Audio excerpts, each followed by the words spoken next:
Mike, turn your games down. Hi, everybody. Welcome to another TV season of Games My Mom Found. I am Mike Albertin, and This Is the Way with me tonight? Hey, this is mercenary bounty hunter Carusetta, Kerry Chandler. That was good. And where can people find you at? Hey, I stream on Twitch, Carusetta, Kerooseta. I've also recently gotten on TikTok, so... I need to do that. Yeah, I feel elderly being on TikTok. That's understandable. Yeah, that's but yeah. Under 20, so... Yeah, well, the thing is, like Twitch is where I've got my monetization and actually have like a lot of followers and stuff, but Twitch doesn't have any kind of discoverability algorithm. Okay. So when you kind of read up on how to, increase your following and stuff on Twitch, it's all like, well, you've got to use other social media that has like a algorithm to it. So yeah, doing that thing, making literal pennies. Hey, I know I make $1 off this show, so. There you go. If even that, I think it might be less because part of that dollar comes from my wife, which comes from my bank account, which goes right in the same place. So. Well, yeah, I make something, but not much. So there you go. I understand. But all right, we are here to talk about something that's been years in the making for us to do this episode. I had actually pitched this episode back in, I want to say would have been early 2020 before my other co-host had quit the show. And then we didn't do it. And then I've been waiting to do this. And we did season 2 back in early 2021. And we are finally now getting around to covering The Mandalorian season 1. Yeah, I'm glad you have me because, for just to give my bona fides there, I'm a nerd about a lot of things, but Star Wars is the thing I am a nerd the most about. I am a big, huge Star Wars fan. And as a kid, I was just like super intrigued by Boba Fett. I want to know about Mandalorians and read the, Tales of the Bounty Hunters and all that kind of stuff and had the character guide telling the backstory of Boba Fett that's all completely fake now or non-canon now. And just, so we've done a couple of Mandalorian things actually. Yeah, we did. We did the Bounty Hunter PS2 game, the first episode you were on. Yeah, which was a while ago. Way better than it had any right to be, I think. Well, I hated that game, but yeah, I was gonna say you didn't like it. I played it wrong too. So apparently I was wrong. They are still cutting the tree next to me, but so if you hear I can't hear.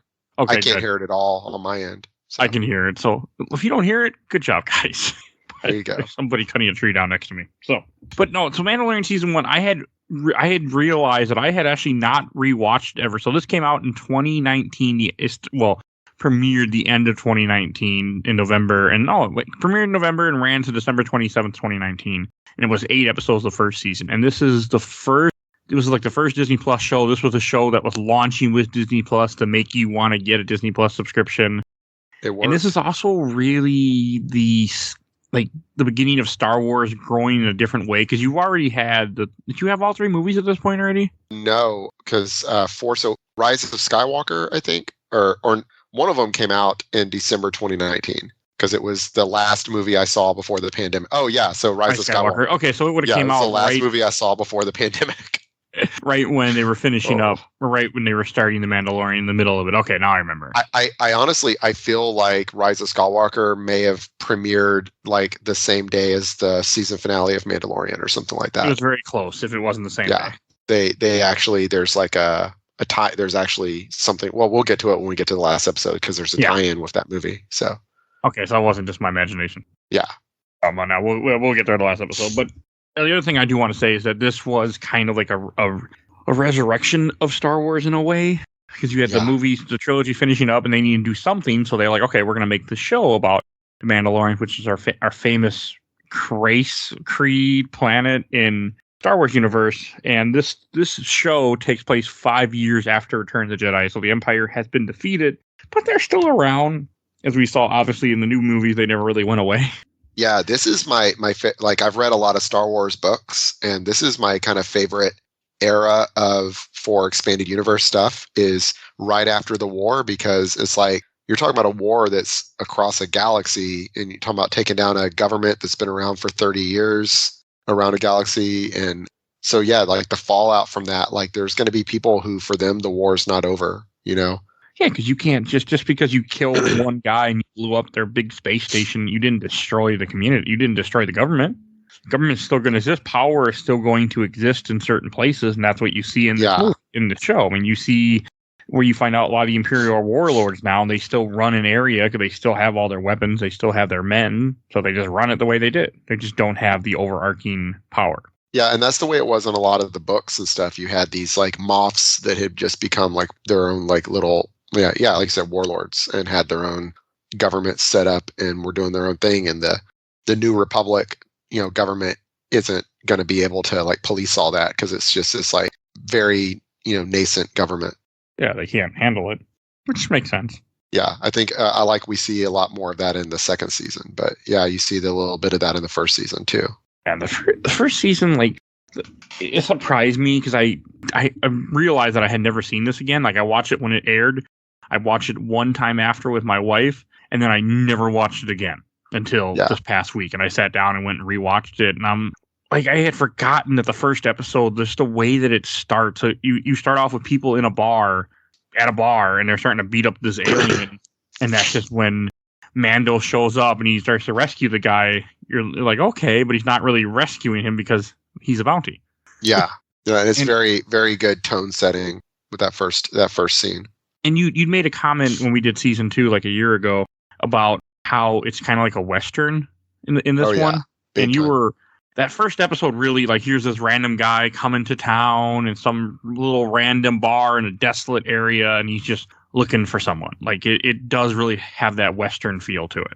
Yeah, I feel like if this had been animated, they would have given him like the Clint Eastwood serape, from a few dollars more and all that.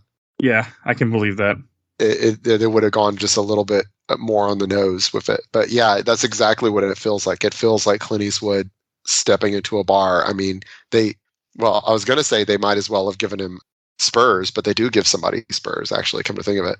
Oh, somebody had spurs in the scene? No, not in this episode, but later in the season. Okay. But it just, but yeah, I mean, there's like actually like someone with spurs, like in the later season. So yeah. It's a very interesting way to start it. You have so much stuff happen. He captures the guy that he came there. He kills a couple people. He kills one guy with a door. He gets squished. He's cut in half by the door. Yeah. I'm like, okay. And then there's this is also when you see his distrust of droids, because it's early on in this episode where a speeder comes and he's trying to take a speeder to get to where his ship is parked somewhere out in this ice planet, and speeder can't. The first speeder shows up with a droid. He's like, no droid, and the guy whistles, and then a guy shows up. Yeah. Which starts to show his hatred of droid. Yeah. Which is cool. I mean, it plays a big part in the show. It really does, yeah. And it makes sense. I mean, this is also, I want to say, because, we'll jump around a little bit, but you get flashbacks throughout this show where it shows you him being attacked by super battle droids as a kid. And to me, I'm just like, this is the most fearsome these things have ever looked in live action. Yeah, well, that is one of the really great things about smaller projects like this. And it's funny to call this a small project because this is a major expensive show, but it's not on the scale of like one of the movies or whatever. And it's not using like any like major established characters for the most part. And so it's able to just kind of do its own thing. And same thing of like the extended universe or expanded universe, same thing. And they can take things from the movies that were mediocre or even dumb, and they can expand on it and make it better, And it's like that, like the super battle droids is like, they can take something from the prequels, which are, mostly hated, and they can be like, no, here, we're going to make it cool. And we're going to use it for storytelling. It's not just going to be like a cool CGI thing. Like it's going to have like story reasoning behind it. I like that a lot. Well, it's nice to see I use nice the wrong word, but you see in the separatists, like, being evil, being terrible. You see the battle droids coming through and just murdering a town of people that aren't fighting them in any sense. Like, because in the movies, in the prequels, you see your battle droids, they're just getting ripped apart either by clones or they're getting killed by Jedi. Like they're not, it's war, but this was different. This is the ugly side of war that you're seeing here, where they're ripping apart towns and civilians, not, clones. Yeah. Yeah, exactly. The whole thing with clones is like, they're not people. I guess that's kind of how it's supposed to be. Yeah, I mean they are, but it's that whole idea that they're expendable because they're just a clone of someone else. Yeah. I mean that's why like the Jedi are slave owners. So. Yeah, pretty much. I mean, one side is clones, one side is robots. Like that's the whole point of the of that original conflict. Yeah. We'll get there a different time. I can go on about that, but it's very cool to see, and there's so much mystery to this character. And I think that even in this first episode, you know nothing about him. You find out he's a Mandalorian. You see him in this armor, the Mandalorian armor, and like he ends up putting the guy that he first gets into kryptonite. Or no, not kryptonite, carbonite. Carbonite. Wow, wrong franchise there. But that amused me because last time you saw someone get put in carbonite, they had a very big contraption to do it. This guy, he just throws them in a thing and carbonates them. Yeah, that was one where I was just like, when Boba Fett did it, it was like absurd, and he was even upset at the idea that they might do this because he thought that Han Solo might die, and he's like, I don't know, like I'm supposed to be getting a bounty here, and Darth Vader has to be like, oh, we'll compensate you if he dies, So that's only like supposed to be like 8 years before this that it was considered outside of the norm to carbonite freeze a bounty, and now he's got like a carbonite freezing chamber like on his ship. Yeah, a collection and a rack of carbonite frozen. I think he had like multiple people there too, doesn't he? Yeah, he does. He has like 5 or 6 people in there. I like that. I want to know like what is going on with those? Is he just like waiting till he's in the neighborhood of wherever their bounties were at?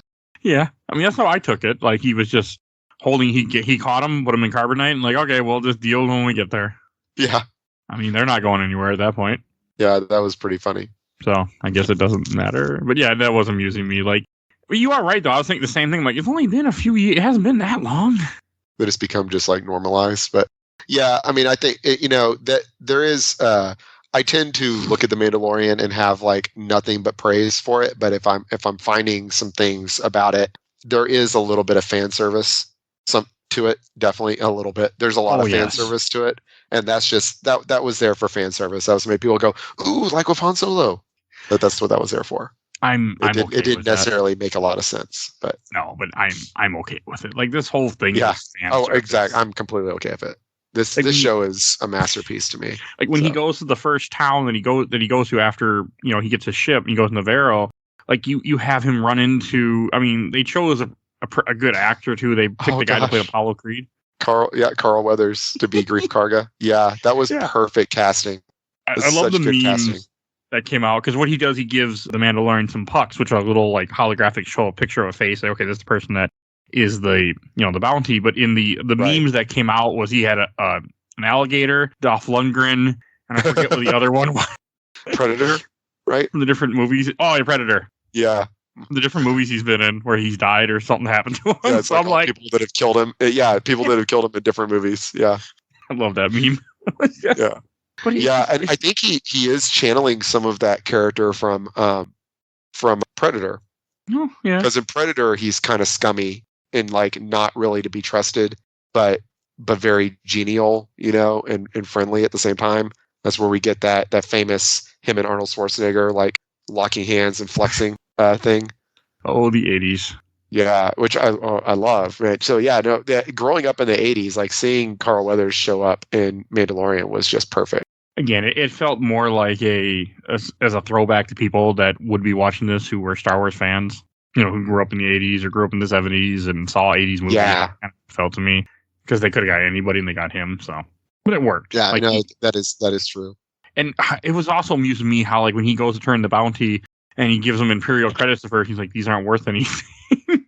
Yeah, he's like, the Empire's gone. What are you doing?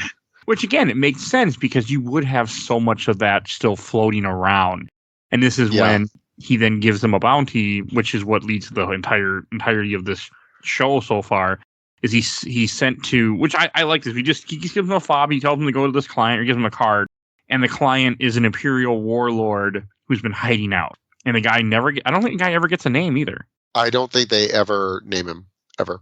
If they do, no, I don't actually think they do. Okay. Yeah, he's just the client, played by Werner Herzog. He does a good job. Yeah, he does an excellent job. I love that. That was again just like really great casting.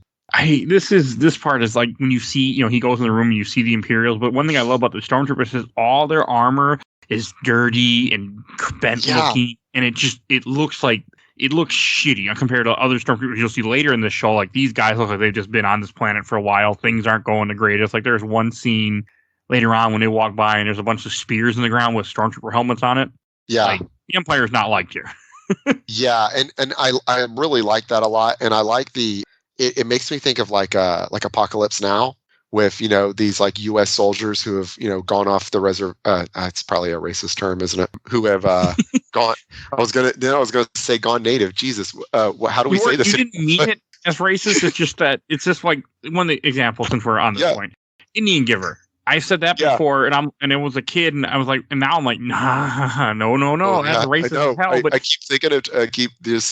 can't even think of the terms, but you know what I'm saying. In Apocalypse Now, these like soldiers who are no longer following, they're still together as a unit, but they're no longer part of the military. They've gone and done their own thing, and so they're all dirty and nasty and thuggish. They've become like a gang.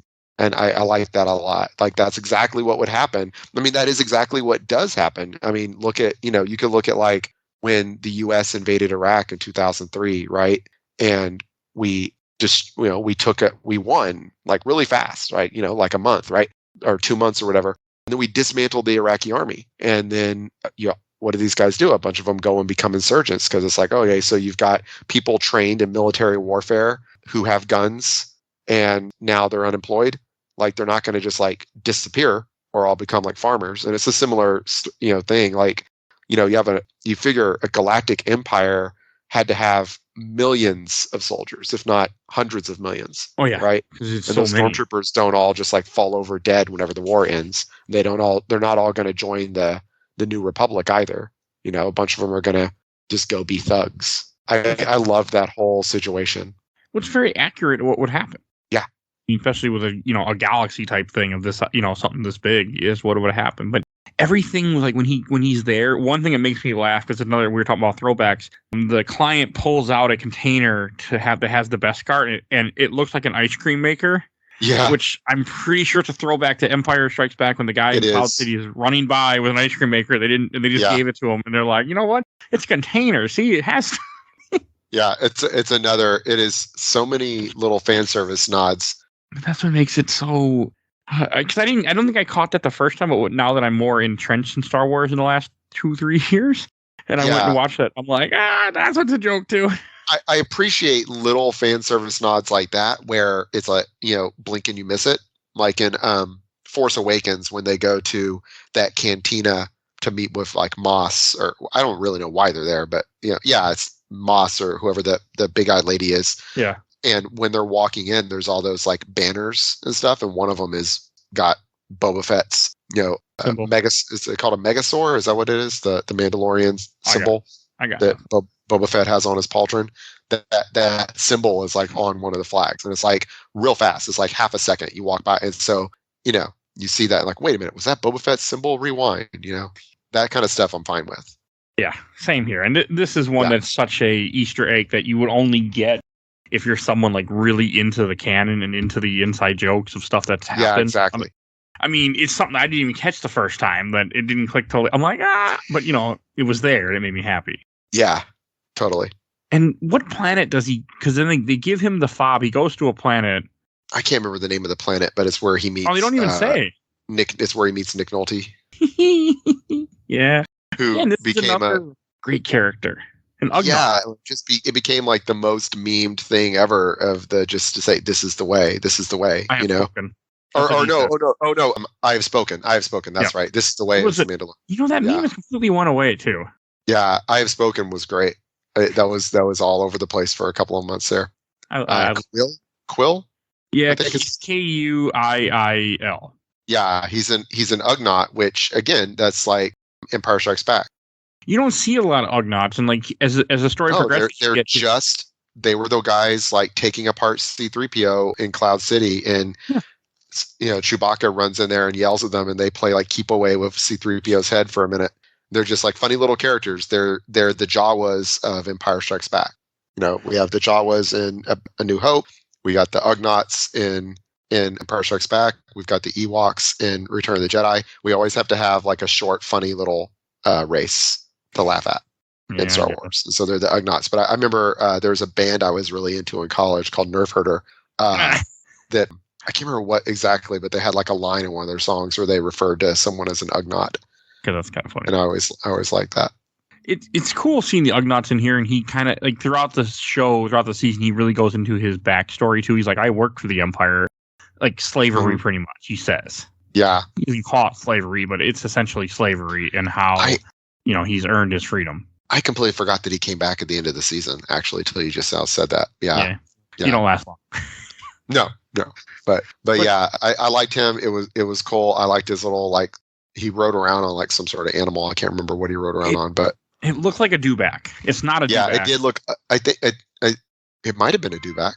No, they have a name for them because during when he says, "I'll help you, but I want 50%," he's like, "Of the bounty?" He's like, "No, of the amount of whatever the hell they were that they caught." Yeah. When Mandalorian shows up on the planet, he gets attacked by these two green dinosaur-looking things, and then that's what leads to him getting them to then become rides to take him to where he's going. Oh, right. And the Ugnaught shows him because the planet he's brought to starts with an A. I can't pronounce it, but that he's brought to this planet, and that's where he ends up. And he's like, so I have a question. So he's going for the bounty. He gets to this this little encampment. Who the hell are these guys?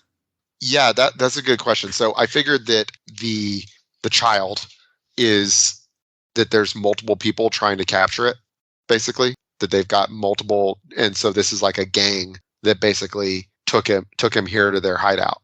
Is kind of the way I looked at it. Okay. I assume that essentially you have at the very least, Werner Herzog is trying to get a hold of the child, but there might be other people trying to get a hold of the child also. Okay. Right.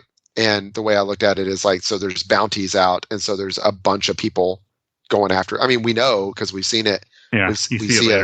We see a couple of different bounty hunters trying to catch or kill the child, and so I just figured this was like a gang that found him somewhere and captured him. Oh, that's a good way to put it. Took him to their hideout. And this is also you get introduced to IG-11, which I like seeing an IG droid.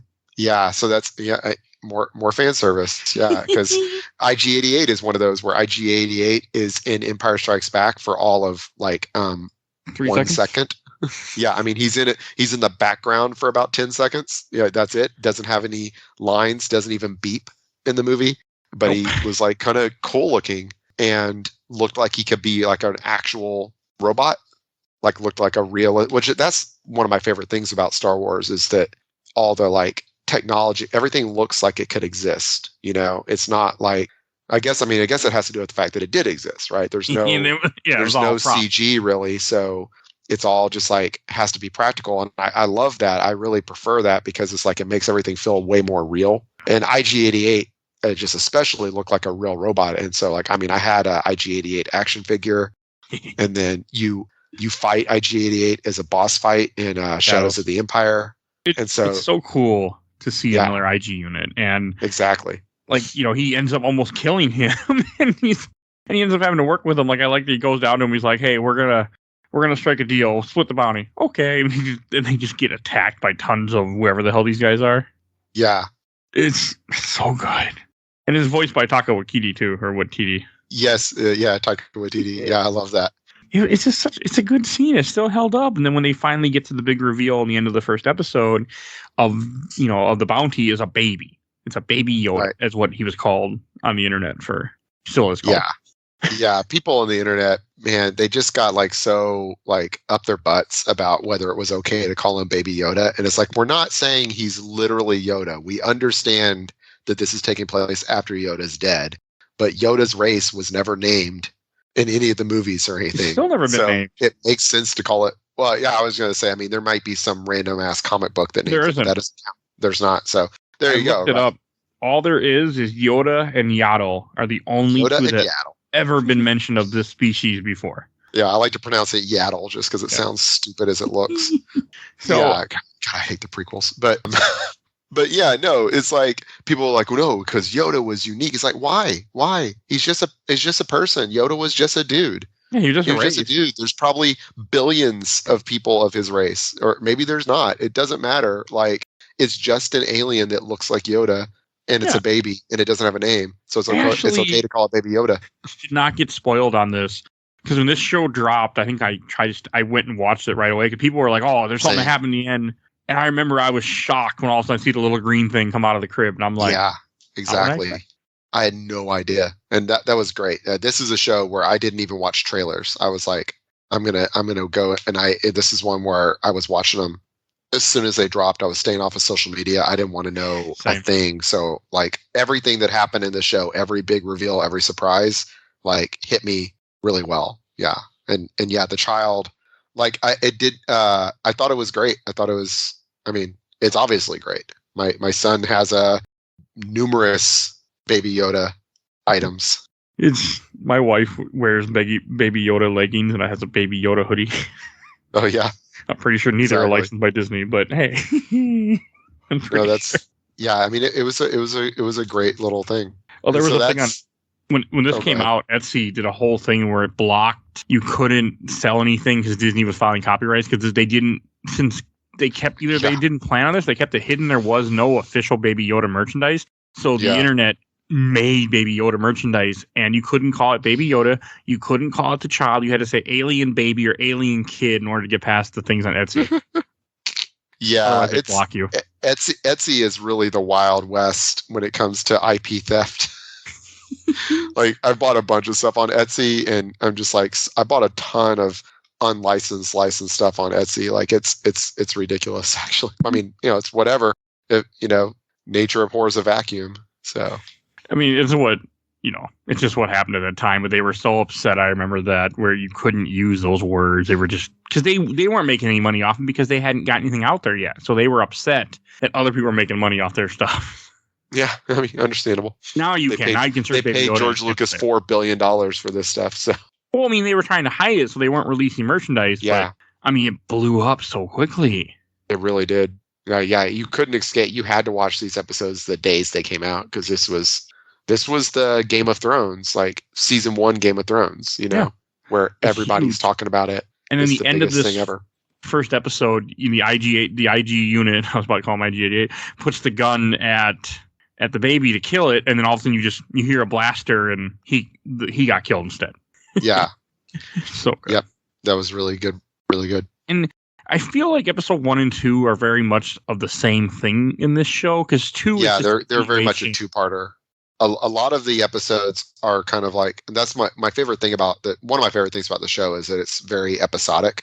Yeah. But episode 1 and 2 are kind of a two-parter more so than others. And 2 is pretty good too. Like again, It's a smaller story.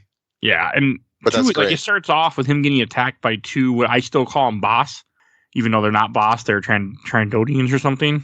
Yeah, Call them boss. Trandodian or Trandarian, something like that. Yeah, but in the canyon. Yeah, and this is also Yeah.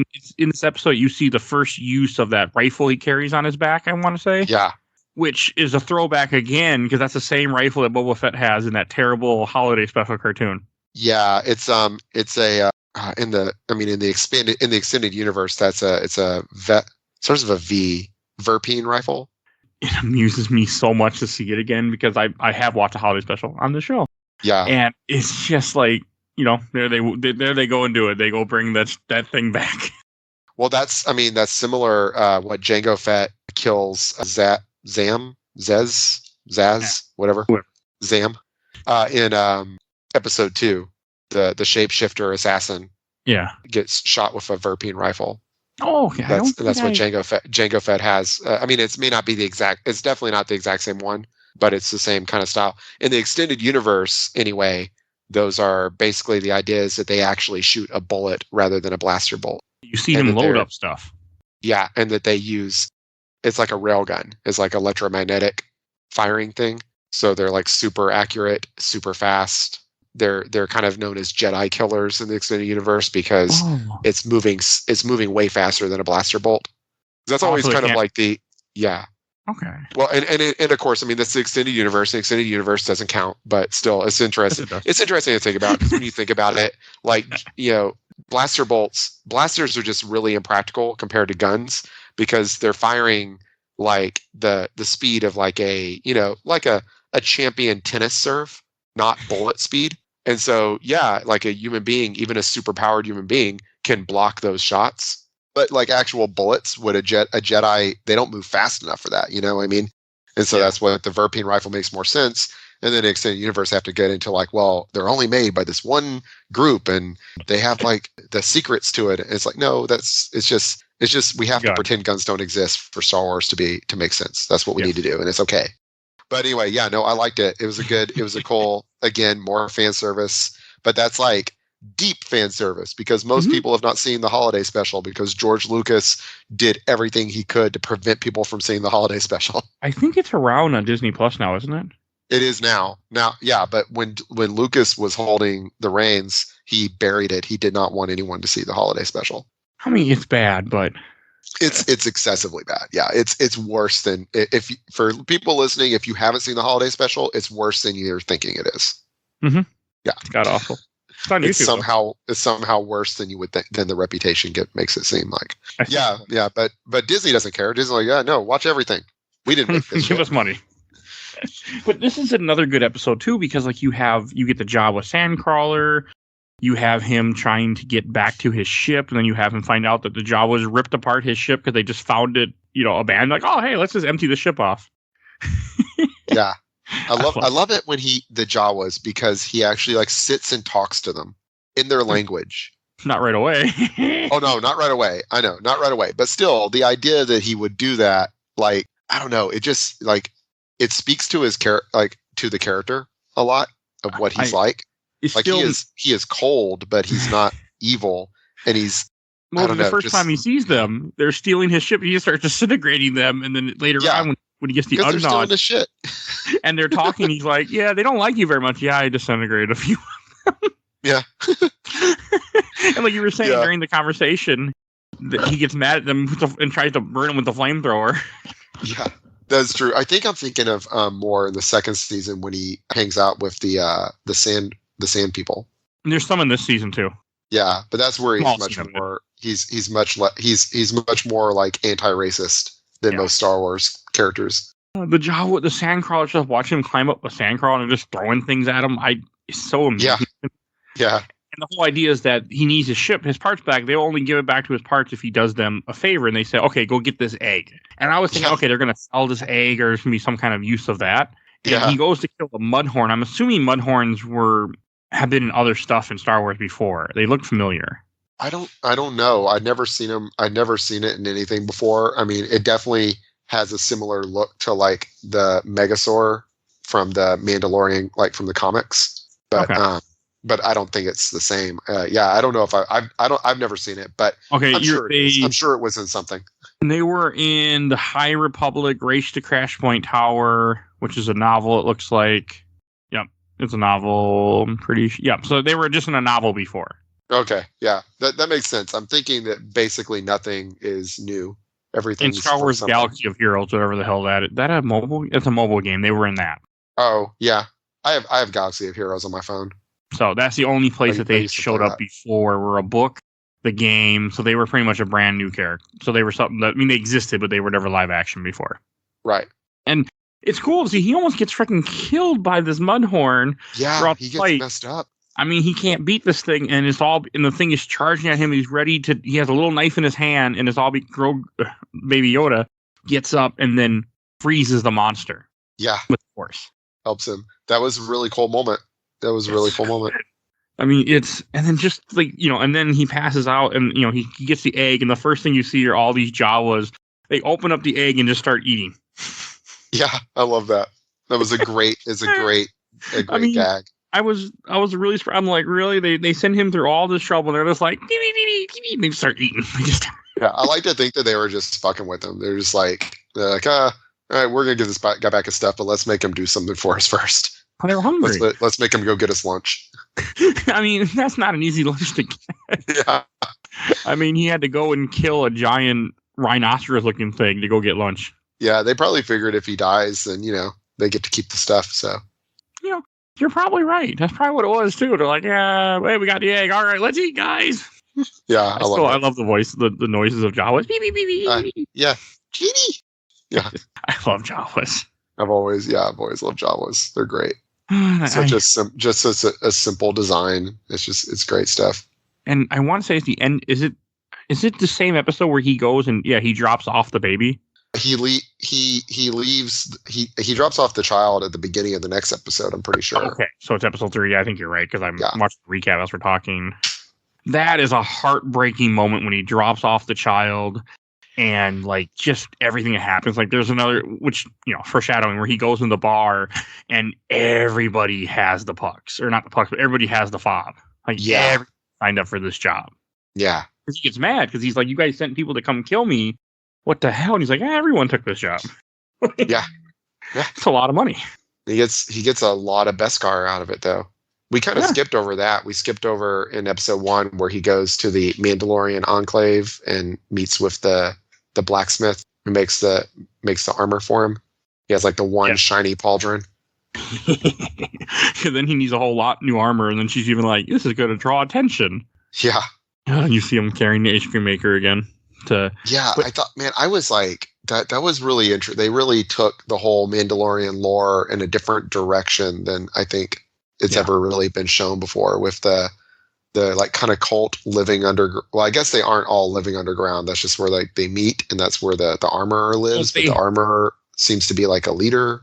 I think they're living underground because they don't have a choice. Yeah, because they're hunted by the Empire, as we see what happens. I guess, but I mean, he's walking around, Yeah, but he's only one of them.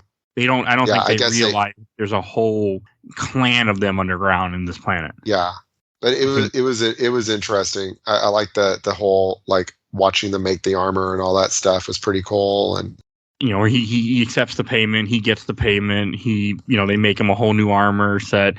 He goes in, he gets a new bounty, and then he goes to he goes in a ship with a new bounty, and he finds this little silver ball that Baby Yoda had taken off in the other episode, and he picks it up, and all of a sudden he doesn't start the end. He goes right back.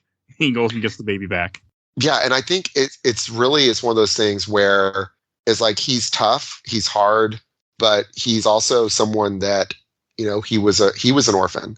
Yeah, that was and he kind of realizes like I'm becoming the bad guy here. I don't want to be the bad guy. So I really like that. And that, man, when he goes back to the compound or whatever. That is some of the best action. Like it really makes me think of the Daredevil like hallway scene. The hallway fight from season 1 of Daredevil. It really has like a similar feel of this like just like it was a really epic, long, drawn out action scene. Because he just really takes out so many stormtroopers. There's even one point where he's like at least a dozen, like if not 20. Yeah. I mean, and there's the point where they surround him. He starts to put down his gun. He's like, okay. And then he shoots a little homing missile he has. I forget what they're called. I don't know, but they're made. I think they must be made of Beskar because she, I think she calls them hummingbirds or something like that. And they fucking wipe them out. Yeah. Like it's so good. He just takes the baby. And I like how his whole idea, he's going to take the baby and just leave. And you see him walking towards his ship in the street. And all of a sudden you hear beep, beep, beep, beep, beep, beep, because everybody's a bounty hunter there. Yeah, now he's got the bounty out on him. Oh, is that what it was? Yeah, that's the deal. Is he? I thought it was just the fobs all went for Baby Yoda because Baby Yoda was in the street. No. So, maybe, but no, because I think they look at the fobs and it's showing him. But it's the deal is he broke the code. Yeah. The bounty hunter like code. If you ever like betray a client or whatever, then you're dead. Like it's bounty, like death. It's death sentence. So that's like all those people have a bounty, and it's to get Baby Yoda also, but it's also that he is now wanted for death. Okay. Yeah, and then the Mandalorians come and save him, and like that's really awesome.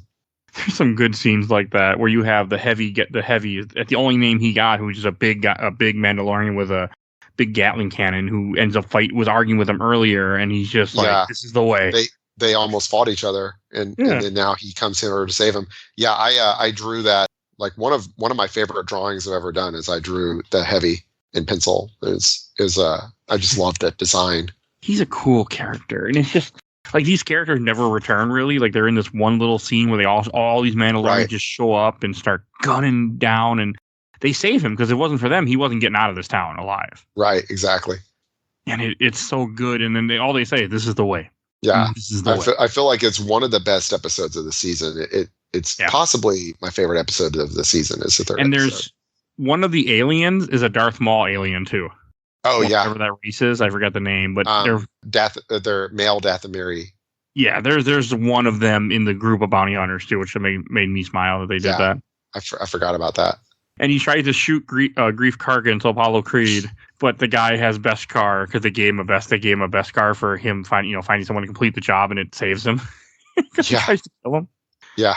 And then this is like one arc, and then the show keeps going, of course. You get in episode 4, but this is where they kind of have very like one-off episodes that connect in a way. They do a few one-off episodes till we come back to the last 2 episodes to kind of finish it out. When we had talked about this, God, almost a year ago at this point, in early 2021 about season 2, you had made a comment about how much of it made you feel like a Western. I've said before. In this episode, episode 4 really feels like a Western where he goes to a random. Episode 4 is Magnificent Seven and Seven Samurai. Like it's straight up that. Yeah. Okay, that I didn't know. I didn't get that. Where it's like, that's the concept of like that you've got a town and they're being menaced by an evil gang, and a hero shows up and helps them to band together and fight off the gang together as a group. Yeah. Okay. I believe that's the Seven Samurai, and then the Western retelling, the Magnificent Seven. I believe that's, if I'm thinking of the right thing, that's that story. You are. I haven't seen that since I was a kid. Good episode too. It is. It's directed by Bryce Dallas Howard, who I never realized was a director. It's also so different than what you just have seen, because you had desert planets and now you're in a forest planet. Mm-hmm. You have him going to a random bar and meeting a rebel shock trooper who ran away. Cara Dune, which she's fine in this. Man, is one of those things. It's like, I like the character. I never cared for the actress, so I'm glad that she destroyed her career anyway. Yeah, well, the thing about it is when you have a job of, like, even my job, let's say, like I worked for FedEx for a while. Like, even I was careful not to say racist things on my Facebook or say things that might be considered racist or political. Like, I just stayed. Okay, I made. You don't go on social media and compare wearing a mask to being in the Holocaust. None of those kind of. But again, I don't care who you are. I don't care whether you think you're right or wrong. When you are famous, and we're talking about hundreds of thousands of followers on Twitter, don't open your mouth and say things that are going to make people spread your name around like that. Yeah, I would say, like, if I was famous, I would delete my social media. Yeah, like I would hire like a marketing company to do all my social media for me. I mean, stay off my phone. I'm not famous at all, and I'm careful what I post in general because a job might see something I post that. Yeah. I don't want to be perceived like that, even in general. But so it's like people are like, oh man, they shouldn't have. You know what? When you're famous, it all goes out the window like that. I mean, even in today's world, it goes out the window in general. So it's like, and people want to talk about freedom of speech. The government did not arrest her for being a piece of shit. Oh, she got fired. Anti-trans person. She got fired by a corporation. This is literally how capitalism works. Yeah, like when I worked at FedEx, if I would have posted racial stuff, they even said they made us all sign a thing saying you posted, you're out the door, buddy. Yeah. I'm sure she was well aware this is how it works too. So she got what she got. Yeah, I don't care. Like, I always was just like, before, when she showed up, there was a part she had not yet completely. I mean, I think there had been some comments in the past, but she wasn't yet like on the outs. And people were like, "Oh, this is awesome. This is this like MMA fighter." And I was like, "Well, that's kind of cool. She's a bad actress, but that's cool that they brought in like a actual MMA fighter in this action stuff." But then her action scenes aren't really good either. So I don't know. I like the concept of the character. I never cared for the portrayal anyway. So I was whatever. See her. Oh, she's from Texas too, by the way. Yeah, she is. Yeah. But this episode is interesting. I did not know she's an MMA fighter either. But that's kind of cool. But whatever. I think she's pretty good too, from what I've heard. But yeah, no. So anyway, they're on the forest planet Sorgan, and I like this episode a lot. It's a very like self-contained little, like I said, I mean, it's an homage Yeah, and but I didn't it's really well realize done. that. It's really well shot. And like I said, Bryce Dallas Howard. I had never. I really knew her from her famous father, and then the Jurassic World, and that's all I knew about her. That's all I knew of her was she's in Jurassic World, and she's in the worst Spider-Man movie, and that's it. I didn't know that she was like a director, but yeah, I'm not sure how much she's directed. I'm not sure. I did not look at it. I don't know if this was like her first thing or my curiosity, but it's just like you have this farmers. Like I like how they're like, hey, our grandparents planted this land. We can't leave. At one point when he's approached by these farmers to come, and he doesn't want to do it at first. But he's like, oh, you're in the middle of nowhere. Okay, I'll go hide out at your town, and I'll come here. And it's just, and it's like they planted these little like blue shrimp things that they're harvesting. Mm-hmm. And that was cool to me too. And like throughout this episode, you have like you have meet Cara Dune we were talking about, and she's just kind of a rebel shock troop, which is kind of cool. You see another thing like she's like the rebels, the Republic's not going to want me. Like I've done things that I'm not involved anymore, and the Empire wants me dead if they find me. Yeah.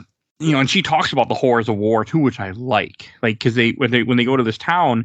First, like, okay, we're just going to go take out the gang that's attacking this town. They find out they have an AT-AT, which again makes me smile. That it's more Star Wars references. They have some or an ATST. Yeah, sorry, AT-AT. The episode would have been over real fast, huh? Yeah. An AT-AT would have been a different situation. It would have been like, yeah, we got to go. Bye. Stop. You ain't taking out an AT-AT. But ATSTs were like one of my favorite things. Like as a kid. That was like, I was just like really like, when I was a little kid, Return of the Jedi was my very favorite movie. Same.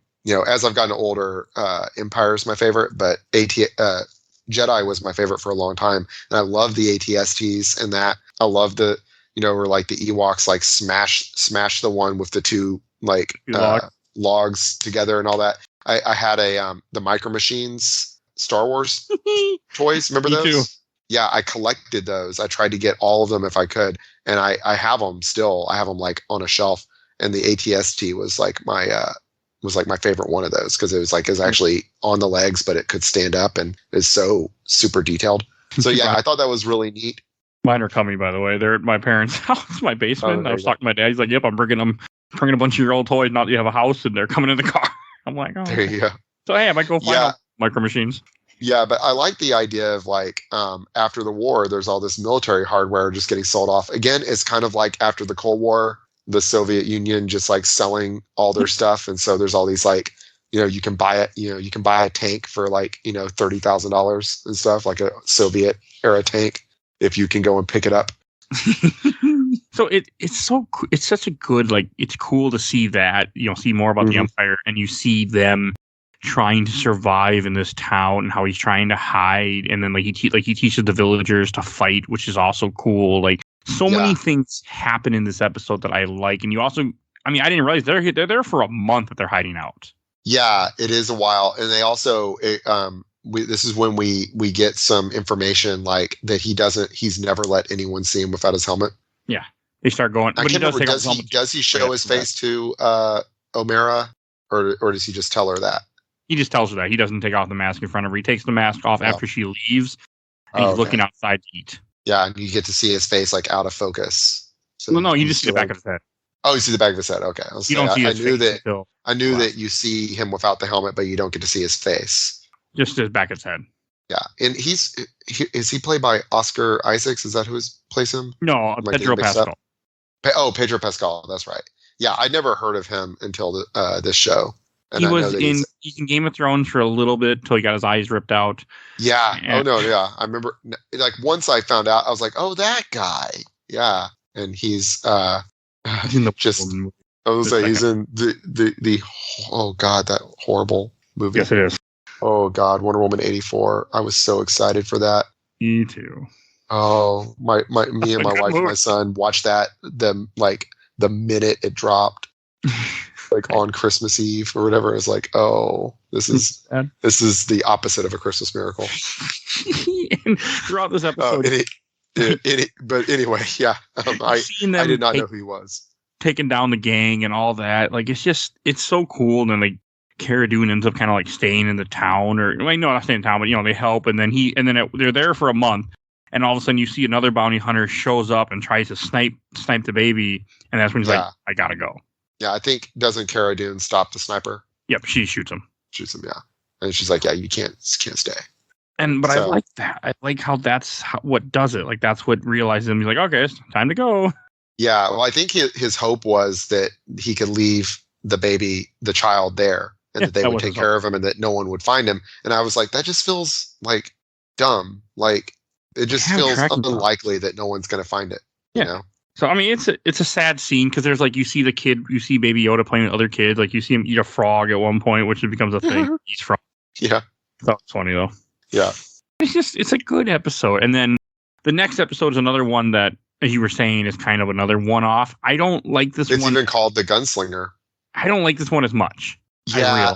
This is the one with Finnick, right? Yes. This is also the one that starts off with him in a gunfight against, I'm assuming, another bounty hunter, and then he damages ship and he has to land on Tatooine. That's right. And so this is where is this where Amy Sedaris shows up? Is that the girl at the port? Yeah, the one that like runs the port. Yeah. It has that's her. The droids. Yeah, that's Amy Sedaris from like Strangers of Candy. Okay. I have no idea what it is, but okay. Okay. She's a famous comedic actress, and her brother David Sedaris is a famous author. And I've always liked her as an actress. I thought she was really good in this. There's a bunch of Easter eggs in episode 2 where you have the pit droids, which make me smile because the pit droids are from episode 1. I'm a fan of episode 1. Yeah. I'm not, but I like the pit droids. Yes. The pit droids are fun. Hit it on the nose. The nose. I'm a big Ming-Na Wen fan. Like I've had a crush on Ming-Na Wen since I was like 12, and she was on the first season of ER. And she's been in so many things that I love. Like I'm a really big fan of Agents of S.H.I.E.L.D., and she's Agent May in Agents of S.H.I.E.L.D. She's in that almost the whole. Is she in the whole thing for that show? She's in the whole thing. She's one of the main characters. Yeah, okay. So she's in pretty much every episode, and yeah, she's one of the like 3 or 4 main characters of the show. And yeah, so I really, of course she's the voice of Mulan, but I'm just a really big Ming-Na Wen fan. I like it when she shows up and stuff. But she does know martial arts, and so she does some of her own stunt work and all that. Finnick, I was like not super sold on though as a character. No, that's why like I know with the Book of Boba Fett, it's going to be her and Boba Fett, and I guess it was going to be Cara Dune, and now it's not. But she's also in Bad Batch. That right, yeah, she is. I never finished that show. Is Bad Batch prequel to this? Yes, well, sort of. Bad Batch takes place right after the end of episode 3. Oh, that's what I thought. So Bad Batch is. But she's in it as a bounty hunter. An interquel, as they call it. Brought her back after Mandalorian season 1 and 2, and they put her in Bad Batch. Yeah, so I feel like Finnick could be a really cool character. I feel like they don't use her very well in the show. They try to sell her as like a badass, but then she doesn't ever really do anything badass in The Mandalorian. No, I think it's coming though. Yeah, the final episode of the second season, there's like a gunfight where she does something badass in that she walks and shoots a gun and doesn't get hit. But it's just, they did like, they had action scenes of her where she doesn't really shine. Like I feel like they could have done better. But yeah, no, I agree with you. This was my least favorite episode of the first season. And I found out that Ming-Na Wen was going to be in it in some role, and so I was really excited for it. And then when she showed up, I was like, okay, well that's fine. Yeah, she's a badass assassin sniper. But like the thing about this episode, I also like is the swoop bikes. The swoop bikes are from Shadows of the Empire. Yes, they're from Shadows of the Empire. Little reference. They came back in episode 2. So it made me happy to see them sitting there. They're riding them, and just so like there's a dewback, and because the whole thing is he runs into a bar because he's looking for a bounty. He finds some idiot. I'm going to use idiot as a term for this guy, who hires him to help him go and get Fennec, and he'll give him the bounty money. Yeah, I mean he betrays him because he finds out he's worth more money. Yeah, and the baby's worth more money, but it's just. I don't mean, there's cool scenes. He's like a newbie bounty hunter, and this is like his first big job. Yeah, basically. I mean, there's cool scenes to it, like the whole thing of them going to the sniper when she's trying to snipe him, and they're doing the flashbangs to blind her to get to her. Like those are cool scenes, and But she does, like you said, she doesn't do much. They just arrest her, and then she convinces the guy, oh, you should go after Mando. You'll need my help. And he just shoots her and leaves her for dead, which, spoiler alert, she didn't die. Right. And then the guy goes back to Mos Eisley and ends up trying to capture Baby Yoda, and then he shoots him, kills him, and he takes all his money. Right. And then at the end, you think that Fennec has died, and then she's like in the desert, and you hear the Spurs walking up, and that was what got everybody super excited. Oh, they were Spurs? Well, that's what people thought. So you hear footsteps coming, and people are like, you can hear the jingle of Spurs. That means it's what's his name? That bounty hunter recurring character from Clone Wars. Cad Bane? Yeah. So people were like certain, Cad Bane is in this. Cad Bane is in this. And then other people were like, no, it's definitely Boba Fett. And it turned out, of course, it's Boba Fett. But I haven't seen it in a while because I didn't stick for it. Yeah. The end of this thing, but isn't it like you just see somebody in the desert, a bald guy walking or something? Well, you hear like the jangle, I think, is what got people excited. Oh, okay. Like, look at you see the boots, and people are like, no, those boots, those are Boba Fett's boots. I'm thinking of season 2 where you see the bald guy. You see the back of his head. Yeah. Okay. But yeah, the people basically, you could hear the jingle and you see the boots, and people are like, oh, jangling spurs. Cad Bane wears jangling spurs. It's Cad Bane. And then other people.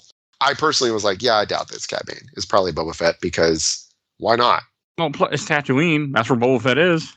Well, that's where he was the last time we saw him. I don't know. I am one of those people that I really hated that they put Boba Fett in the show. I think I said that when we did our second season recap.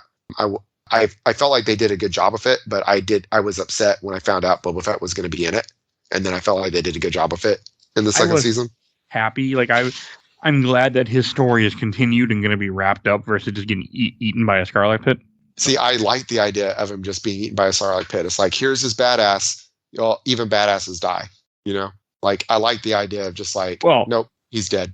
I don't think he's getting out of Book of Boba Fett alive. Yeah, no, I don't either. But I think things are going to go really bad for him by the end of that miniseries. Yeah, I think he's going to have some sort of noble gasping death at the end, but we'll see. But anyway, yeah. So that's chapter 5. So then chapter 6 is The Prisoner. Chapter 6 is. I've said that chapter 3 was my favorite, but 6 might be because it introduces us to Space Boston, Mr. Space Boston. Malk, wasn't it? Space Boston. Yeah. Well, no, I was saying his name. He's from Space Boston. It's a good episode. It's another one that's very a really good one. Self-contained. Where Mando he needs money, so he ends up teaming up with someone he worked for a long time ago. They don't really ever say how long. And so they put together a crew. It's him and a few other aliens. And also, this is the first time you see a Twi'lek live action that isn't just a dancer, or isn't just somebody being sold for sex slavery. This is an actual one of the members that come in the heist is a Twi'lek, and she's just a maniac murderer. Xi'an or something like that. Something like that, but God, she's a little, and it's just cool to me to finally see that. You got a Deveronian also, which are like the devil guy. Yeah, but they were never live action before either. No, either were in A New Hope when they're walking through Mos Eisley Cantina. There's a Deveronian in the back, doing drugs or something for a second. I know what you're talking about now. It's just it's so cool to see. So you have Space Boston, you have a Twi'lek. You have the Red Devil, and you have a droid that's piloting the ship, and they go in, and they end up going to Republic transport to go and get somebody out. And you can already see the distrust between them. They do not like Mando, they don't trust Mando. And then it really comes to head midway in this episode where they find a actual soldier, someone that's not a robot. And they're like, okay, let's just kill him. And Mando's like, no, we're not going to kill him. Yeah. Mayfeld. That's who it was. Oh, yep. Mr. Space Boston. That's Miggs Mayfeld. I had to look it up because I was like, I could not remember. Mock is his friend that he's working for. Okay. The guy from Sons of Anarchy? Yes. Wait, who is it? The old guy that's in the ship is from that hired him is in the show Sons of Anarchy. Oh, is he? Gosh, the guy with the long hair, really long hair in Sons of Anarchy. I never watched the show. I just know he's from Samsung. I just know he's in it. He's also in Batman Begins. Yeah, he plays Flash. Something like that. Yeah. I'm just trying to remember. Yes. Oh, okay. Yes. But it's just a good episode. And then, like, they turn on him, like, right after that. So they want to kill the guy. They do shoot the guy. And I'm assuming he got killed. You don't really find out. But, like, it's just such a good scene. And then when they go and rescue the guy that they were trying to get, if it turns out that it's someone that he put in prison. Yeah. It is like a real bad guy. Yeah, and he's like, oh shit. And then they throw him in the cell instead. They're like, well, you're going with him. Yeah, Quinn, I think. Yeah, and then that was good. Like they just chuck him in the cell and leave him there, and he escapes because they find a robot, or one of the robot guards walks by and he grabs the guy and ends up rips off part of his arm to get the key to unlock the door. Like all that stuff was just so good. And yeah, this whole thing, and his fight with the Deveronian is really cool. Yeah, they do a good job. Like he shuts off the lights and he's hunting after them, and like there's a scene where he takes off like 4 guards at one time. They just let him. Yeah, like it's really good. I really liked it. Like I was surprised how much fun it was. Like how good it is. Yeah, it's a really good self-contained episode. It's got lots of good twists and turns. It's got lots of good fight scenes and action sequences. And then the ending, the double twist ending is really good too. Yeah, like I like how he ends up capturing everyone but Quinn and throws them all. Like you don't see what happens to him. You think he kills them, but he just throws them in a cell. And then Quinn's like, even if you return me, you still get the bounty. So he still goes, he kills the droid because the droid was going to kill Grogu. Right. Baby Yoda. And then he brings Quinn back, and then they're going to kill him anyway. Yeah. His friend is going to double cross him. And so I don't know why, though. Like they gave him the money, but they were going to double cross him anyway. Because he's a bad guy. Okay. That works. No honor among thieves. Yeah. And then I like how, because when they find the guard in the ship, the one human guy, and they kill him. I think they killed him, but whatever they did, he ended up hitting a button which sends a tracker to the rebel fleet, or not rebels anymore, the Republic, and it's a kill squad where they're going to come and blow up the target. And he takes the tracker and he puts it on Quinn. So when Quinn goes back to the space station, like, all right, we're going to send that ship to go kill him. Yeah, the X-Fighters show up. Yeah, I love that. X-foils and attack positions and just blow the thing up. I love it. Take it out bad too. Yeah. Well, I think it helps to show that like the Mandalorian and all the stuff that he's getting that he's involved in and everything. These are all very much like it's all very amateur. Like it's not military, And so when the actual military shows up, it's just bam. Everyone's boom. I thought that was really cool. Yeah, it is good. And then this leads us into the last 2 episodes, which are very much another 2-parter kind of thing. Yeah.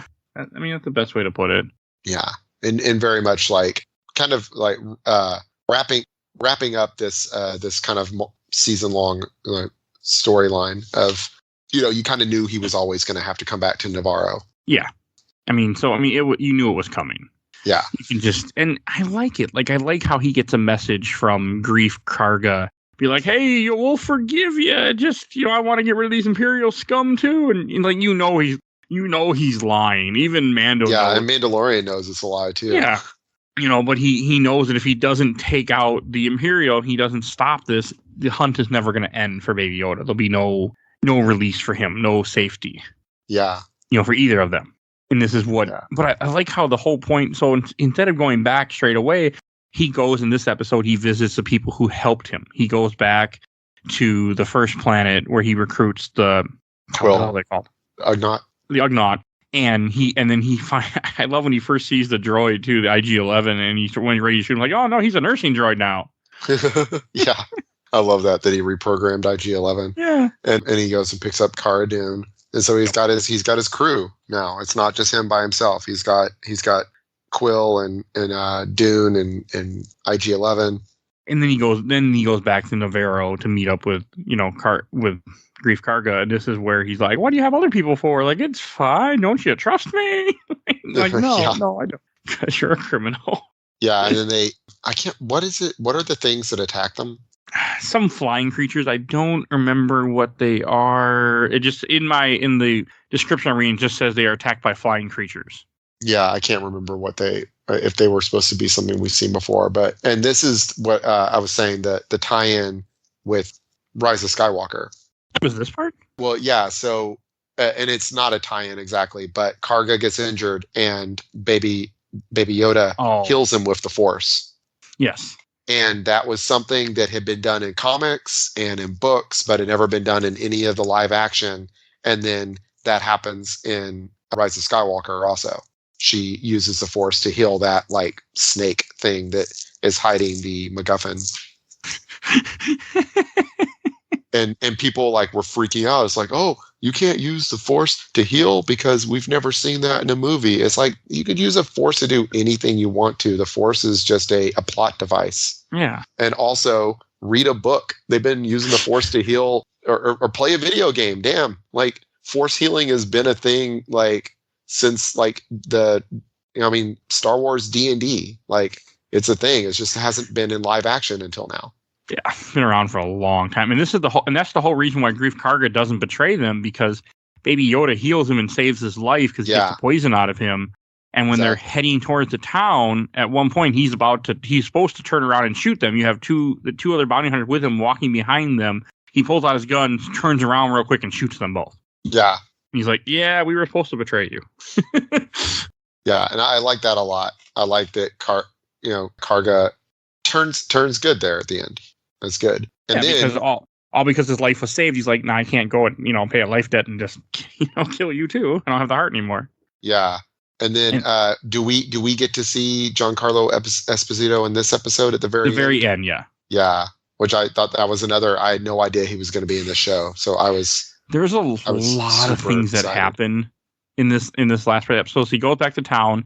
The deal they make is Greef Karga puts handcuffs on Mando, and he's going to act like he captured Mando and the baby. And he's bringing them back to the Imperials. Cara Dune hides her tattoos because she has tattoos that she's a shock trooper, and comes in with them. And they go to the old guy that they got the bounty from earlier. And there's more troopers than than he said there would be. There's a lot more stormtroopers in the room, in the building, in the town. All the intel they got was completely wrong. And he gets a message from somebody else when he's in there, which is Jarl. What's his name? Moff Gideon. Oh yeah, Moff Gideon. Where he's like, "Did you check the bag?" And they go to open the crib, and there's no baby there. Yeah. And then Mando they just start shooting up the place and killing everybody. And it's during this scene when they're trying to, and at the same time you see the Ugnaught is rushing back to the ship with the baby, and he gets shot and killed, and then the baby's picked up by scout troopers. Yeah. Which scout troopers are always my favorite stormtroopers, also just aesthetically speaking. Again, I think just being like a big Return of the Jedi fan as a kid, I just love the shape and stuff of the helmet. I always like the scout troopers.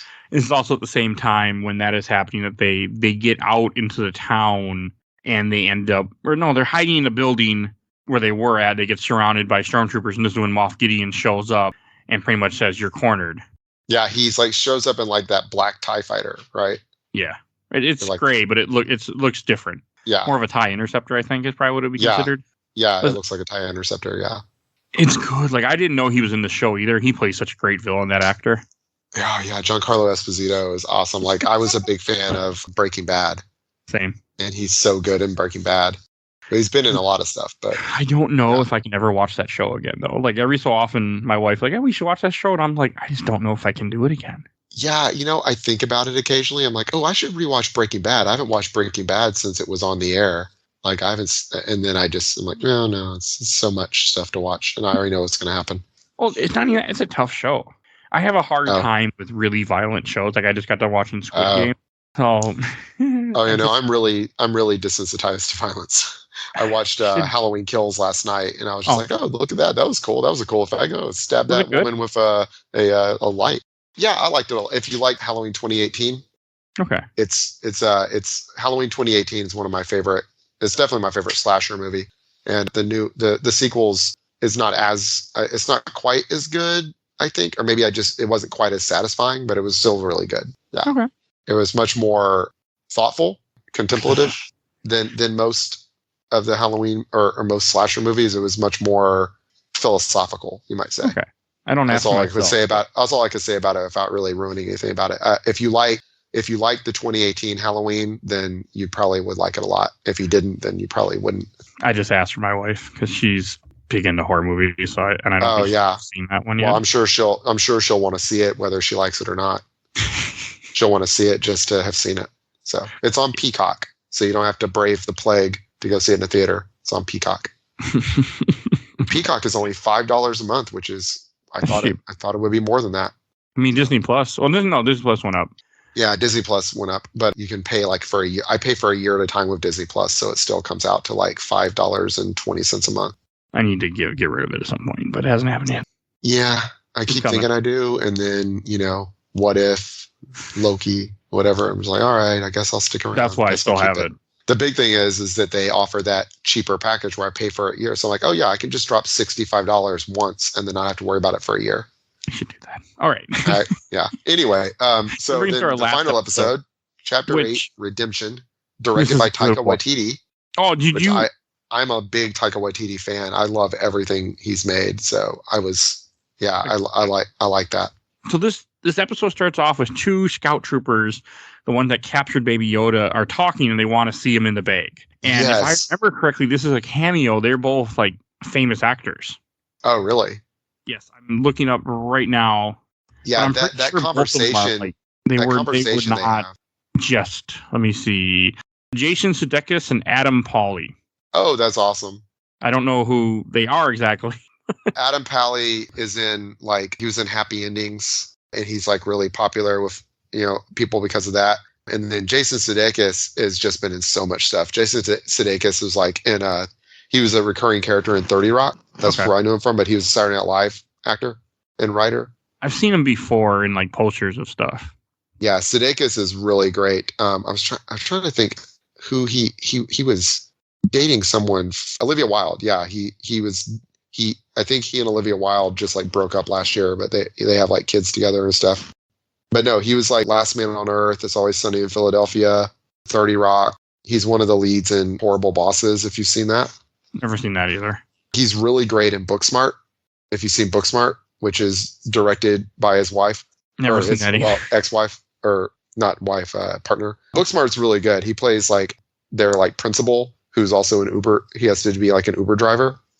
He's really funny in that. He's just in a ton of stuff. And he played like he was George W. Bush, Joe Biden, and Mitt Romney on Saturday Night Live at different points. Oh. So anyway, I love Jason Sudeikis. I had no idea that was him. That conversation with the stormtroopers is excellent. And it's very Taika Waititi. It's so good. Like they're like, "Hey, can we come bring the baby?" No, Gideon's still talking. He just killed the guy for interrupting him. Just okay, we'll wait. Yeah, I love it. And at one point they punch the baby in the thing because he makes noise or something. Oh, he bites him or something. Yeah. So it's good. And then when the IG unit finally shows up and he grabs the scout trooper, he bangs his head against the swoop bike and bends the swoop bike. Yeah. After he breaks his arm. Yeah. IG-11 shows up and just wrecks shit. I love it. It's the only reason they survive this whole scene because they're locked in this building. Yeah. And they have a giant blaster cannon armed on them, ready to just blow them up. And Gideon's like, yeah, I'll give you a little bit of time. Yeah, I think that's what they call a web cannon in the extended universe. Yeah. And Cara Dune even talked about how she's seen that thing rip apart people too. Yeah. And we find out the Mando's name. Oh yeah, Din Djarin or something like that. Djarin. This is also when you get the final scene of the flashback that you've gotten periodically throughout the show, but you finally see that it was Mandalorians that rescued Mando when he was a kid, and that's why he's right. Yeah, that they adopted him. Yeah, that's how we get that. And yeah, I just this was all really good. He takes I think, does he take off his helmet finally in this one? Is that what it is? Yes. But before this, when IG-11 shows up, he drives into the town on a swoop bike, carrying Baby Yoda, and just taking out people after people after everybody. people. Yeah, I love how he just like swivels. Yeah. I love like the swivel action of IG-11, and it's like it's like one of those robots that builds like cars, like one of those welding robots. Oh yeah, it's like just like so precision. I love it. It's cool. I mean, just watching him take everybody out, and then he gets to where they're at. He jumps off, and then because he caused all the chaos, they come out and they start shooting. They try and take everybody out, and then they get pretty much beat up. And Mando gets shot up. He gets something. They blow up something next to him. He gets concussion or starts bleeding. Yeah, he gets some shrapnel or something. And run back into the building they were at to hide again. But now that they have IG-11 on their team, they're able to cut this vent open that they saw before they couldn't open in the last episode to escape into the sewers. Right, and then we discover before that, this is where he takes off his helmet, where he's about to, like, they gotta, Kerry June's like, I want to help you. I need to look at your head. And he's like, I'd die before anyone sees my face. And I like how IG-11 about to take off the helmet. He's like, I can't let a living being see my face. He's like, I'm not living. Yeah. I like that because it makes sense. He's a robot. Like, it doesn't, he doesn't matter. I guess it makes sense. Yeah, he takes off the helmet. This is when you see Pedro Pascal's face. And I'm just like, I could have done without this. Yeah, exactly. I felt like it was unnecessary. We didn't need to see his face, but I guess it was one of those. Again, it was also one of those things where we saw his face and I was like, "Oh, it's Pedro Pascal." I was like this is not a huge reveal to me. If they had like pulled it off and it turned out it's like Brad Pitt or something, that would have been like, "What?" But that it's Pedro Pascal, I'm like, "Okay, it's cool, good." I liked that time that he almost killed the mountain. That was cool, right? That's him. What was? Pedro Pascal in Game of Thrones. He was the one that dueled. Was he the one that dueled the mountain? Yes, that's him. And almost got him, and then the mountain just like smashes his head with his bare hands. Yep, and he gouges his eyes out. Gouging out his eyes. Yeah. Talk about graphic violence. Never seen so it. they go into the sewers, and do they discover like all the Mandalorian armor just like stacked like trash? Yeah, they find piles of helmets. Which is that supposed to be Beskar, or I guess it's not because it's not all shiny. No, not everyone had Beskar. Just a few people. Right. did. Right. So it's not valuable. It's been stacked there. Which I was curious. Did that mean that they all died, or did they leave their armor behind to go into hiding? They don't say. I'm assuming they all got killed. I feel like if they all got killed, the people that killed them would have taken the armor. Okay. Even if it's not valuable. So my thought was that they went down. My first thought was, oh, they all died, and then I thought about it. I was like, actually, what I'm thinking happened is they decided we've got to go into hiding, and so we're going to leave our armor behind. But the fact that they left their helmets, if they're not allowed for people to ever see their faces, then that would make you think they died. So I don't know. Yeah, that's a good point. You wouldn't know who they are. But we find that the armor is still alive, and we once again hit on something that always bothers me in Star Wars, and that is people acting like they've never fucking heard of the Jedi. I get it. It's a big galaxy. But if there were like space wizards with laser swords, people would remember that. They would not forget the space wizards of laser swords. Well, propaganda. I guess, but I mean, the way that I always justify it in my head is that the Empire did such a good job of releasing propaganda and covering it up. And the Jedi weren't everywhere. The Jedi weren't on every planet. They were just on. I can understand why some people did not know who they were if you weren't on one of the main planets. Now, if you're on Coruscant and never heard the Jedi, I got a problem with that. But right. Out in the Outer Rim or things of that nature, they weren't as involved. Yeah, I guess it's still... the Empire covered. I mean, I'm sure the Empire destroyed every book of them. Everything had to do with them was destroyed. I'm sure talking about the Jedi was banned. Yeah, but they have like the internet, don't they? No, I don't think they do actually in this world. Well, I mean, in the extended universe they do, but I mean, in this world, do they actually have the internet? I don't. They never show it. They never show it. I don't know. Maybe. Oh, I don't know. But anyway, yeah, she has to explain to them what Jedi are, and he's just completely like, Jedi? What? Huh? Okay. Armor badass though. Yeah, the armor. Yeah, she gets a little fight scene, I think. She does, where so you find her, and somehow, even though they're being chased, they still have time to stop and have her put the little signet on his armor now because he gets the Mudhorn signet. They still have time for that somehow. And he gets a jetpack. Yeah, she gives him the jetpack, and then she stays there because she needs to finish cleaning up all the armor, even though he's like, come with us. And she's sitting there holding two hammers when the stormtroopers come in, and then she just takes them out. Yeah. And if you watch Corridor Crew on YouTube, they have this, I think I've mentioned on this podcast before, they have a series called Stuntmen React. And they bring in like stuntmen and stunt women and have them like go over fight scenes and action scenes and stuff. And they had the stunt woman who did this fight scene. They had her on there, and she kind of like walked them through how they choreographed it and all that. It was pretty cool.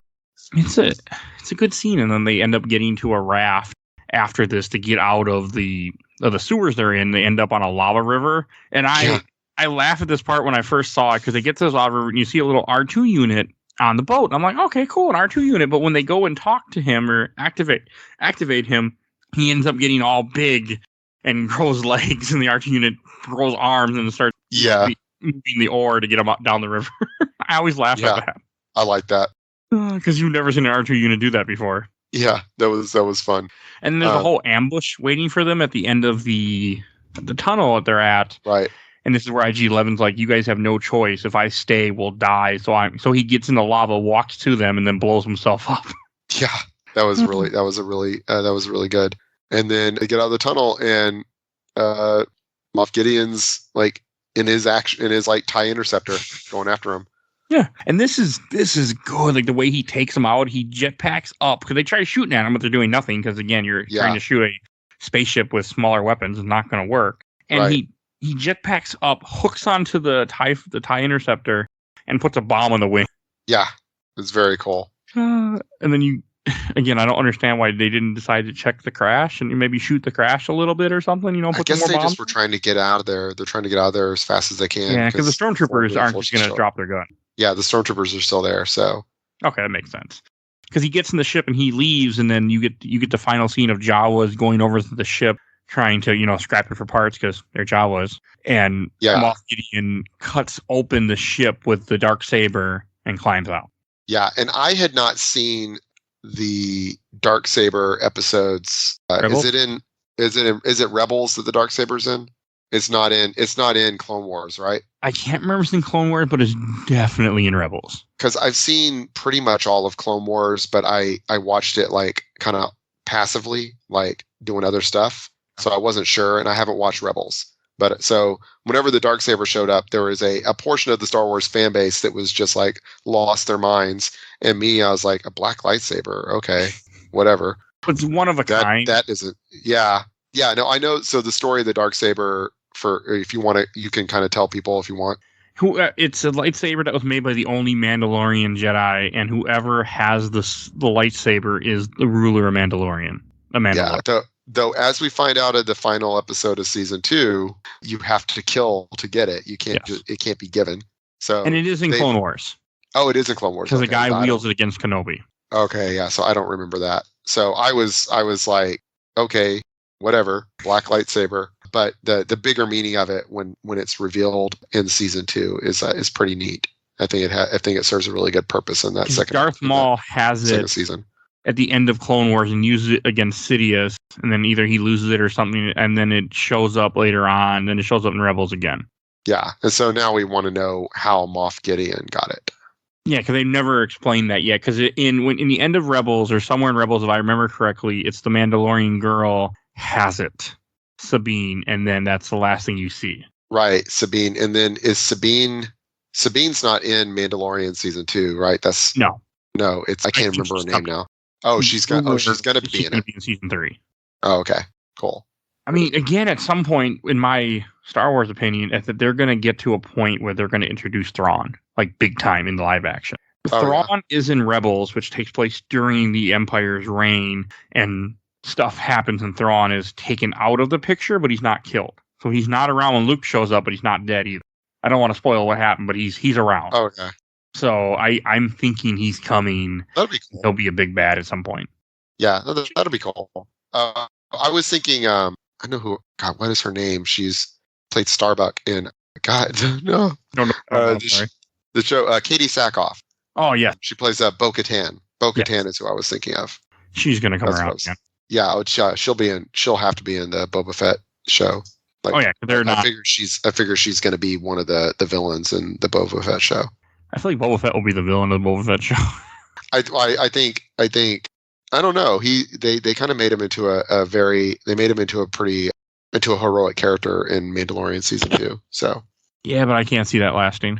Yeah, I'm interested to see it. It's one of those things of, like I was saying at the top of the episode, I did not want them to put Boba Fett in it.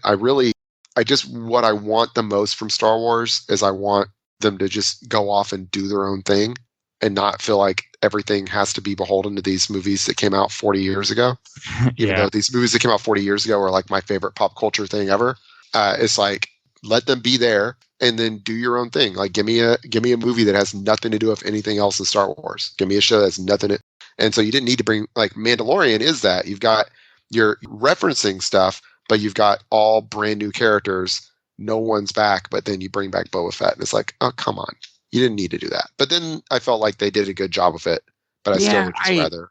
I'm a big defender of that because I love seeing Boba Fett back, and I'm excited for the show, and so I'm okay. But I'm excited for the show now. Like, at first I wasn't, but then I felt like they did a really good job of him in Mandalorian season 2. So now I'm looking forward to it.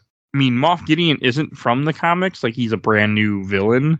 I want to say not from the extended universe from before, but I know the idea of those characters are from the extended universe, like all the admirals that took over after the Emperor went down the hole. Oh yeah, I mean that's Admiral Thrawn is one of those, but like Admiral Dela was one of my favorites from the extended universe. She was the villain in the Jedi Academy trilogy. Oh, okay. And then she comes back several times, and then in the newest, or not newest, but furthest forward in the continuity ones, she is like brought in by Chancellor Leia. Chancellor Solo brings her in, and they like create like a coalition government of New Republic and Imperial Remnant. And she is brought in as like consul basically. I just want Mara Jade back. Yeah. I really want a live action Mara Jade.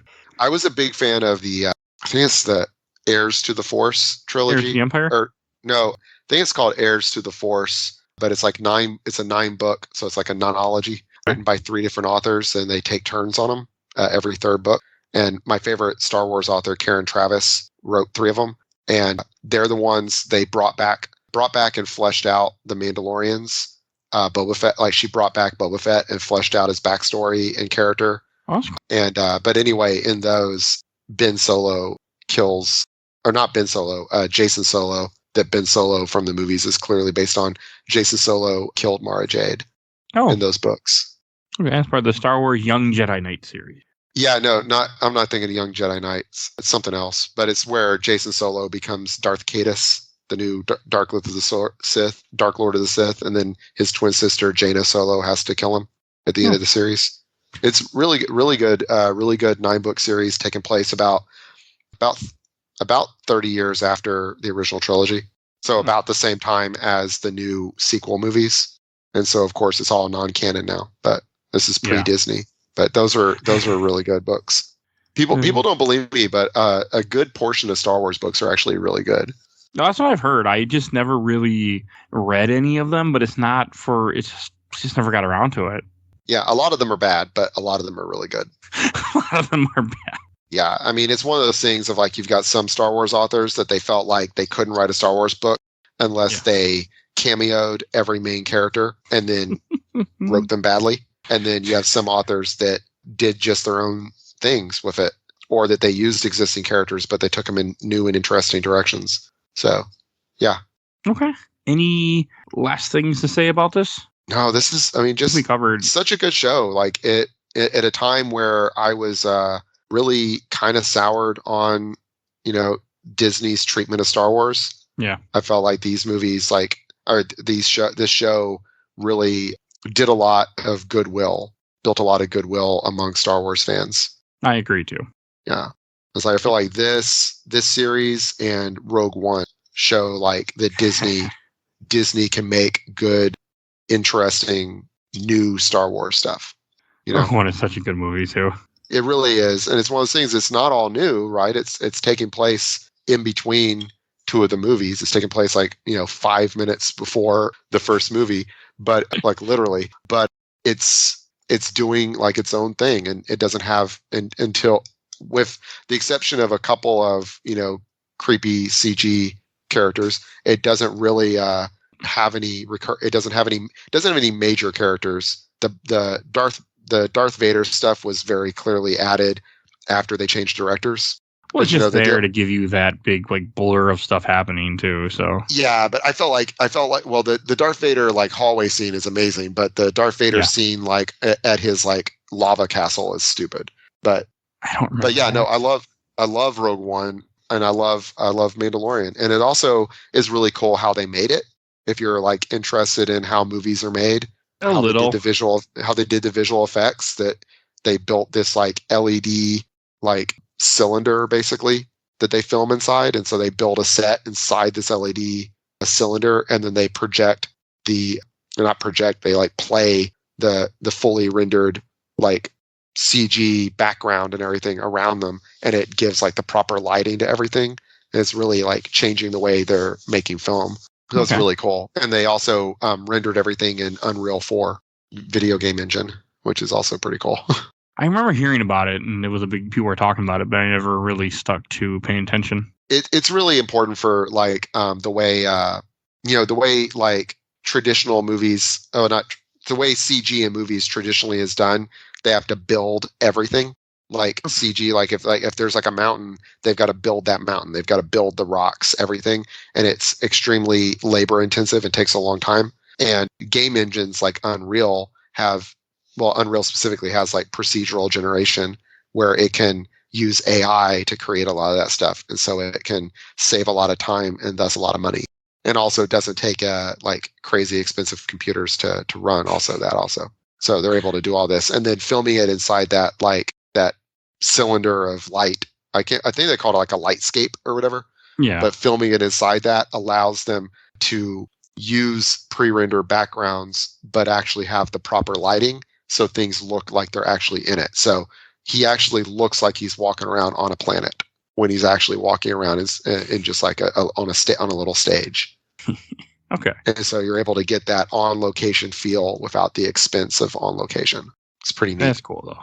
But yeah, I think that you could not have, and also it's great to get away from Jedi for a little bit. Yeah, it really is. And I mean, we've done a bunch of Star Wars stuff in the show, and it's always nice to get away from Jedi. Much as I love the Jedi, it's nice to see other parts. And there's a little bit of it. You know, you got Grogu doing his Force stuff occasionally. Yeah, just a baby. You know, you got the dark. You got Ahsoka show up eventually, but That's for the most part, yeah, right.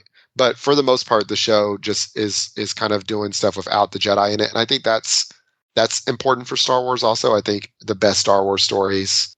Some of the best Star Wars stories avoid using the Jedi. Like I think that's one of the many weaknesses of the prequels is just Jedi overload. Like Episode 2, when all those Jedi when there's like 80 Jedi with lightsabers, and it's like, I mean, if I was 10, I would be freaking losing my mind at this. But as an adult, I'm just like, can't we do something else? So I really like The Mandalorian for doing something else while still paying a lot of homage to the source material. Okay, I think we should bring us to shelf stacker box real quick since we kind of already there. I'll go first. This season's obviously going on the shelf. It introduced a brand new characters. It is super entertaining, and it made me want more. Like and this season ended. I was so excited for season 2 to come eventually, and I'm excited for season 3 to come eventually. Like it's just so good. So definitely going on the shelf, and I'm glad we finally are recovering this, and I rewatched it. Yeah, shelf for me 100%. This is, I mean, definitely my favorite thing on Disney Plus. That Disney Plus has done. It's definitely the best. Other than Rogue One, this is my favorite thing that Disney has done with Star Wars. So that and getting to visit the Star Wars at Disneyland is pretty awesome. Also, which I haven't gotten to. I was supposed to go to we had tickets to Galaxy's Edge for June 2020 already bought and everything back in February 2020, and that didn't happen. Well, no one knew what was coming.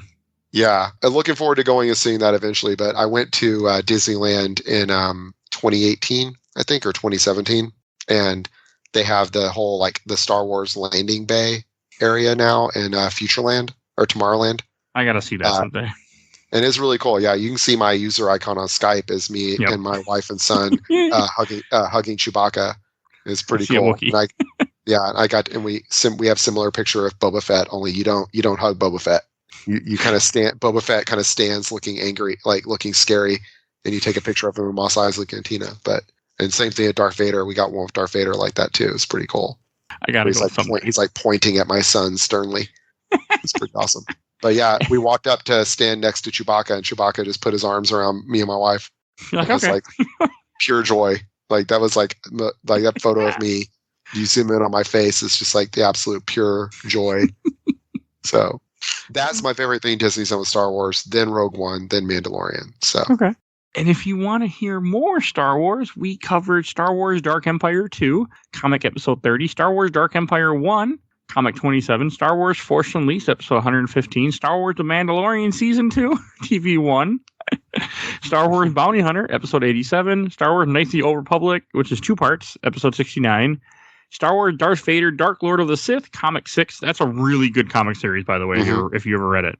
It's the second run, but it takes place of what he did after episode 3 until episode 4. It's very good. Yeah, I think I've listened to the episode, but I haven't read the comic. So it's a good comic too. Star Wars Shadows of the Empire, episode 48. Star Wars Holiday Special, film 6. Star Wars Republic Commando, our number 1 episode still, episode 21. And Star Wars Dark Forces, episode 13. So this is our 13th Star Wars episode we've done on the show. That's awesome. Awesome. And there will be more. Yeah. And Kerry, where can people find you at? Yeah, so I stream on Twitch, KEROOSETA, Karuseta. You can find me there playing Dark Souls and repairing video game consoles and playing D&D, just doing all sorts of stuff on there. All right.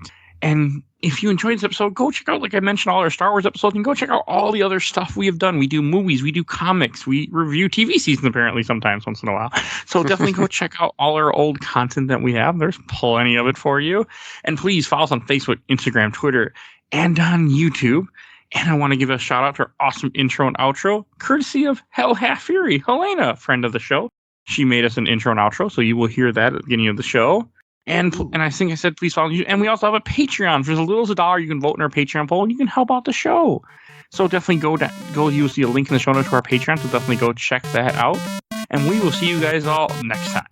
Bye, everybody. Bye.